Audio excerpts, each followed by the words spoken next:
సంగారెడ్డి జిల్లా నారాయణఖేడ్ నియోజకవర్గంలోని తడకల్ గ్రామంలో తెలంగాణ ప్రభుత్వం తెచ్చినటువంటి భూభారతి చట్టం 2025పై అవగాహన సదస్సు ఏర్పాటు చేయడం జరిగింది. ఈ కార్యక్రమంలో సంగారెడ్డి జిల్లా కలెక్టర్ వల్లూరి క్రాంతి మాట్లాడుతూ, కాంగ్రెస్ ప్రభుత్వం తెచ్చినటువంటి భూభారతి చట్టం రైతులకు ఎంతో మేలు చేస్తుందని అన్నారు.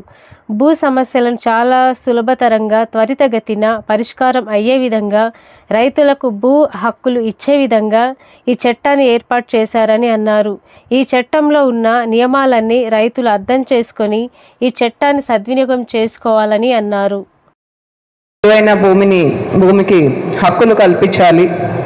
ఇది వరకు ఉన్న రెవెన్యూ సిస్టంలో ఏవైతే లోటుపాట్లు ఉన్నాయో అవన్నీ కూడా గమనించి అవన్నీ కూడా ఏ విధంగా పరిష్కారం చేయొచ్చు అన్నది సుదీర్ఘంగా చర్చించి భూభారతి చట్టాన్ని తీసుకురావడం జరిగింది. జనవరి 4వ తేదీన భూభారతి చట్టం వచ్చింది.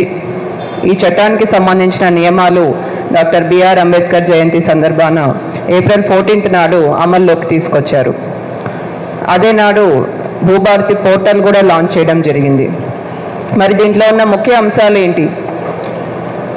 రైతుల సమస్యలు చాలా వరకు మండల హెడ్ క్వార్టర్లోనే పరిష్కారం అయ్యే విధంగా ఈ కొత్త చట్టం ఏర్పాటు చేయడం జరిగింది. ఇది వరకు కలెక్టర్ వరకు, సిసిఎల్ఏ గారి వరకు కూడా వెళ్లాల్సిన అవసరం ఉండేది కొన్ని సమస్య పరిష్కారం కోసం. మరి ఇంత దూరం ప్రయాణించి వెళ్ళడం కరెక్ట్ కాదని అనుకొని ఇవన్నీ కూడా మండల పరిధిలోనే ఎంఆర్ఓ దగ్గరే పరిష్కారం అయ్యే విధంగా కొత్త చట్టం ఏర్పాటు చేయడం జరిగింది. చట్టం వచ్చిన సంవత్సరంలోపు మీ భూ హక్కుల రికార్డులో ఏవైనా సవరణలు రైతులు కోరితే అవి ఎంఆర్ఓ ముందు దరఖాస్తు చేసుకోవచ్చు. ఎంఆర్ఓ గారు ఇంట్రెస్టెడ్ పార్టీస్ అందరికీ కూడా నోటీస్ ఇచ్చి ఒక హియరింగ్ కండక్ట్ చేసి ఒక స్పీకింగ్ ఆర్డర్ అన్నది పాస్ చేయడం జరుగుతుంది. మరి ఇంతకుముందు ఒకసారి డిజిటల్ సిగ్నేచర్ అయితే దాంట్లో మార్పు చేయడానికి అవకాశం ఉండేది కాదు. సివిల్ కోర్టును ఆశ్రయించి సివిల్ కోర్టు నుంచి ఆర్డర్ వస్తేనే మార్పు చేయడానికి అవకాశం ఉండేది. మరి దాంతో ఎంతోమంది రైతులు సివిల్ కోర్టుల చుట్టూ తిరిగి ఎంతో సమయం వృధా అయ్యి డబ్బులు ఖర్చు పెట్టుకొని ఇబ్బంది పడేవారు. మరి దీనికి శాశ్వత పరిష్కారం చూడాలనే ఉద్దేశంతో అప్పీల్ వ్యవస్థ అన్నది ఏర్పాటు చేయడం జరిగింది. ఇప్పుడు ఎంఆర్ఓ ఇచ్చిన ఆర్డర్తో మీరు సంతృప్తి చెందకపోతే ఆర్డీఓ గారి ముందు అప్పీల్ వేసుకోవచ్చు. ఆర్డీఓ గారు ఇచ్చిన ఆర్డర్తో కూడా సంతృప్తి చెందకపోతే కలెక్టర్ గారి ముందు అప్పీల్ వేసుకోవచ్చు. కలెక్టర్ గారు ఇచ్చిన ఆర్డర్తో కూడా సంతృప్తి చెందకపోతే ల్యాండ్ ట్రిబ్యునల్ ముందు మీరు అప్పీల్ చేసుకోవచ్చు. సో ఈ విధంగా భూ సమస్యలన్నీ కూడా రెవెన్యూ సిస్టంలోనే పరిష్కారం అయ్యే విధంగా, సివిల్ కోర్టు వరకు వెళ్లకుండా మన సిస్టంలోనే పరిష్కారం అయ్యే విధంగా కొత్త చట్టం ఏర్పాటు చేయడం జరిగింది. ఏదైనా మరి సివిల్ డిస్ప్యూట్, టైటిల్ డిస్ప్యూట్ ఉంటేనే సివిల్ కోర్టుకు రెఫర్ చేసే విధంగా ఈ కొత్త చట్టం ఏర్పాటు చేయడం జరిగింది. అలానే ఇంకొక ప్రధాన సమస్య సరిహద్దుల సమస్య. కొంతమంది రైతులు చూస్తూ ఉంటారు.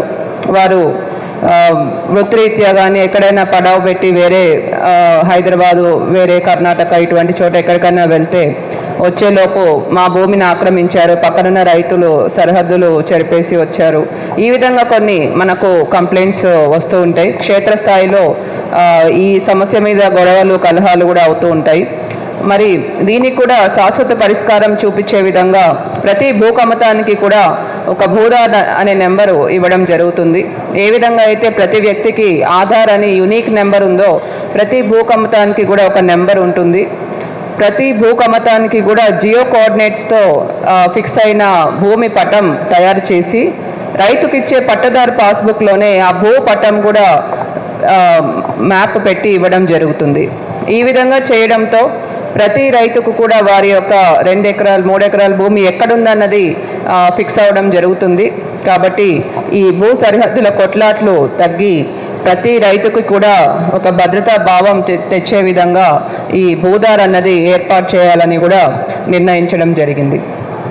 సో ఈ విధంగా ప్రతి భూ సమస్య కూడా ఒక కాల పరిమితి అన్నది ఇవ్వడం జరిగింది.